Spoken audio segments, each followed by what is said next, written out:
Seguimos con Primera Página.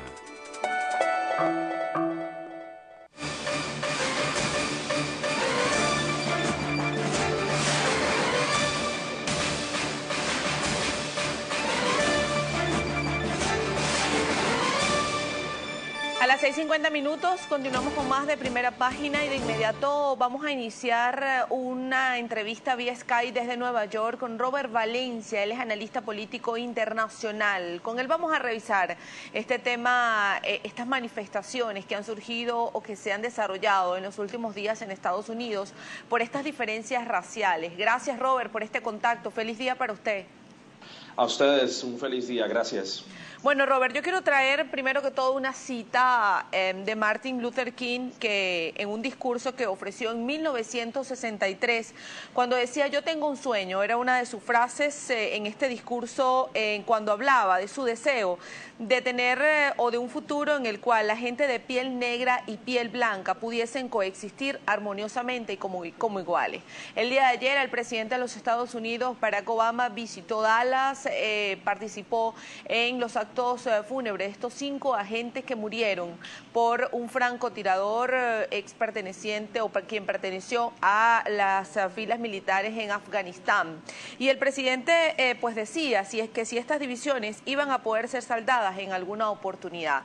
Y tomando como referencia esta cita del presidente Barack Obama, yo pregunto, ¿pudiera en alguna oportunidad ser saldado estas diferencias raciales en los Estados Unidos? Bueno, primero de todo, muchas gracias por la invitación. En mi opinión, va a tomar mucho tiempo realmente el desanjar las diferencias entre la comunidad caucásica o la comunidad blanca y las comunidades de color. Un estudio del Centro Pew señaló que el 88% de los afroamericanos considera que todavía existe el racismo en Estados Unidos, mientras que más de un tercio de la población blanca cree que el racismo ha sido totalmente erradicado. Cuando tú tienes dos diferencias de opinión a nivel nacional, es difícil mantener un tipo de comunicación que realmente dé carta abierta para que realmente se discutan los desafíos que enfrentan las comunidades de color. En mi opinión, creo que pasarán generaciones para que realmente Estados Unidos se dé cuenta que aunque se han hecho avances indudablemente, como por ejemplo el caso de que las comunidades de color puedan entrar a las universidades bajo lo que conocemos como la acción afirmativa, o que puedan tener derecho al voto como fue lo que Martin Luther King defendió en su momento. Se han hecho avances indudablemente, pero que todavía existen graves diferencias en cuanto a igualdad racial se refiere. Y si Estados Unidos sigue con esa diferencia de opiniones, pues va a ser muy difícil, como dice el presidente, que pueda cerrarse esa brecha de opiniones y de percepciones. Robert, según algunas teorías, el racismo en los Estados Unidos se remonta del siglo XVI. ¿Qué ha faltado? ¿Qué ha pasado? ¿Qué se necesita para que pueda haber una unión, unos espacios de paz, de convivencia entre personas de piel blanca y de piel negra? El presidente Obama precisamente había señalado el día de ayer en el discurso en Dallas que lo que existe en Estados Unidos es un estigma sobre las comunidades de color.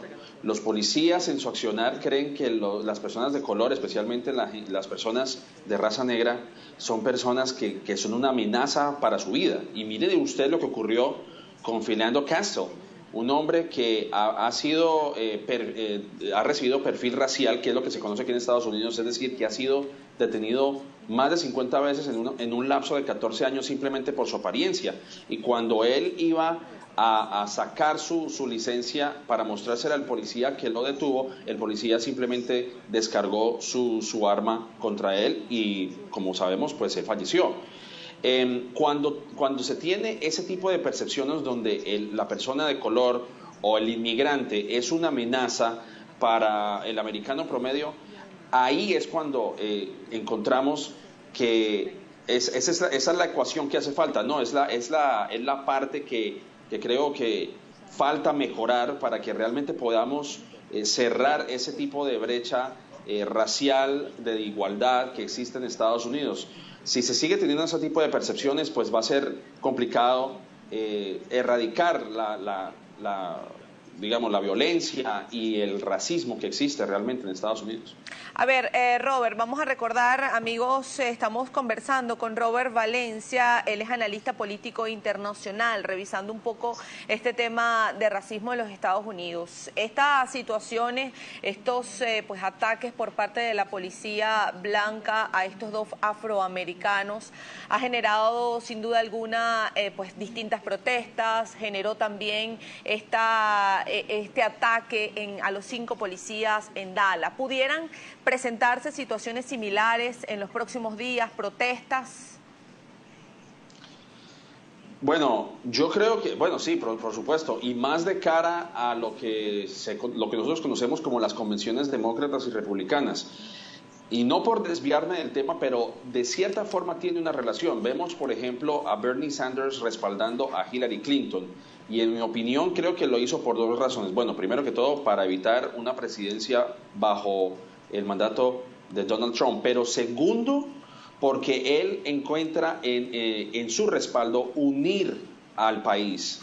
Me parece que lo que hemos visto en los últimos meses ha sido un alto índice de violencia en lo que fue las primarias electorales, y ante esta situación que hemos visto tanto en Dallas como lo que ocurrió en Luisiana, en Minnesota y bueno, la masacre que hubo en Orlando, existe un panorama de desigualdad y de tensión racial y también socioeconómica. Entonces, al crear ese tipo de ambientes, pues lo que se trata es de que no ocurran más hechos violentos de aquí en adelante. Y por eso vemos, por ejemplo, un Bernie Sanders apoyando a Hillary Clinton, porque sabe que podría ocurrir lo que ocurrió en 1968 cuando hubo esas protestas masivas durante la Convención Demócrata. Este es el momento en donde los candidatos presidenciales tratan, o por lo menos del lado demócrata, tratan de encontrar esa unión que tanto le hace falta al país. Y yo creo que están tratando de liderar con el ejemplo para así evitar ese tipo de